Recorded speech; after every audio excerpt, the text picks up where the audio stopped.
Assalamualaikum warahmatullahi wabarakatuh. Kesempatan kali ini saya akan menjelaskan atau mempresentasikan tentang materi teori dualitas. Teori dualitas merupakan salah satu konsep programa linear yang penting dan menarik ditinjau dari segi teori dan praktisnya. Ide dasar yang melatar belakangi teori ini adalah bahwa setiap persoalan programa linear mempunyai suatu programa linear lain yang saling berkaitan yang disebut dual. Sedemikian sehingga solusi pada persoalan semula yang disebut primal juga memberi solusi pada dualnya.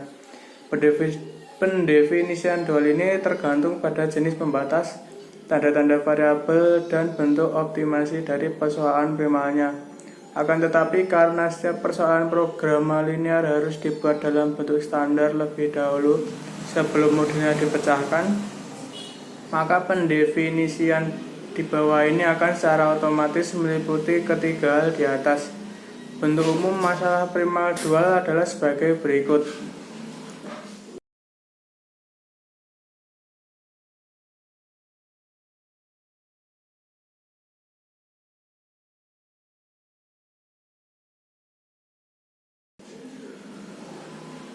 Terdapat korespondensi antara primal dengan dual sebagai berikut. 1. Koefisien fungsi tujuan primal menjadi konstanta ruas kanan bagi dual, sedangkan konstanta ruas kanan primal menjadi koefisien fungsi tujuan bagi dual. 2. Untuk tiap pembatas primal ada satu variabel dual, dan untuk setiap variabel primal ada satu pembatas dual. 3. Tanda ketidaksamaan pada pembatas akan bergantung pada fungsi tujuannya. 4. Fungsi tujuan berubah bentuk menjadi maksimasi atau menjadi minimasi. 5. Setiap kolom pada primal berkorespondensi dengan baris atau pembatas pada dual. Setiap baris atau pembatas pada primal berkorespondensi dengan kolom pada dual. Yang terakhir, dual dari dual adalah primal. Kemudian untuk nilai tujuan dalam suatu pasangan masalah primal dan dual harus memenuhi hubungan berikut ini. 1.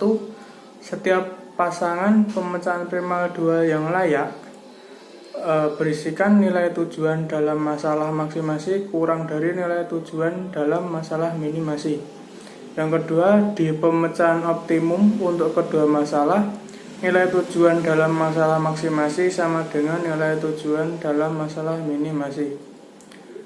Untuk sifat-sifat primal dual dapat dipahami terutama pada saat kita membicarakan masalah analisis sensitivitas. Dengan menggunakan sifat-sifat ini, kita dapat menentukan nilai variabel-variabel dengan cara yang sangat efisien. Ada 4 sifat yang perlu diketahui, yaitu 1. Menentukan koefisien fungsi tujuan variabel-variabel basis awal. Pada setiap iterasi solusi simpleks, baik primal maupun dual, koefisien fungsi tujuan variabel-variabel basis awalnya dapat dicari dengan cara 1. Mengalihkan fungsi tujuan yang original dari variabel basis pada iterasi yang bersangkutan dengan matriks di bawah variabel basis awal pada iterasi yang bersangkutan. Koefisien ini biasa disebut simplex multiplier. Yang kedua, kurangi nilai simplex multiplier ini dengan fungsi tujuan yang original dari variabel basis awal. Untuk sifat yang kedua yaitu menentukan koefisien fungsi tujuan variabel non basis awal. Pada setiap iterasi dari persoalan primal, koefisien fungsi tujuan dapat ditentukan dengan menyubstitusikan simplex multiplier pada variabel program linear pembatas dari dual. Kemudian mencari selisih antara ruas kiri dan ruas kanan dari pembatas dual tersebut. Untuk sifat ketiga yaitu menentukan nilai ruas kanan atau solusi dari variabel basis pada setiap iterasi. Pada setiap iterasi, baik primal maupun dual, nilai ruas kanan atau kolom solusi variabel basis pada iterasi yang bersangkutan dapat ditentukan dengan cara sebagai berikut. Matriks di bawah variabel di basis awal pada iterasi yang bersangkutan dikalikan dengan matriks kolom ruas kanan original. Hal ini menghasilkan matriks kolom ruas kanan variabel basis.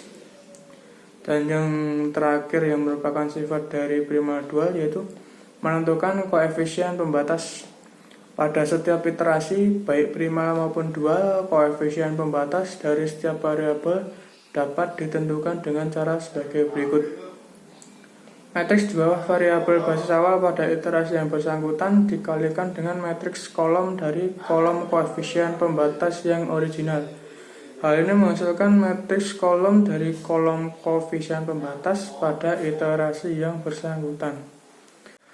Mungkin itu saja presentasi yang bisa saya sampaikan. Semoga bermanfaat. Wassalamualaikum warahmatullahi wabarakatuh.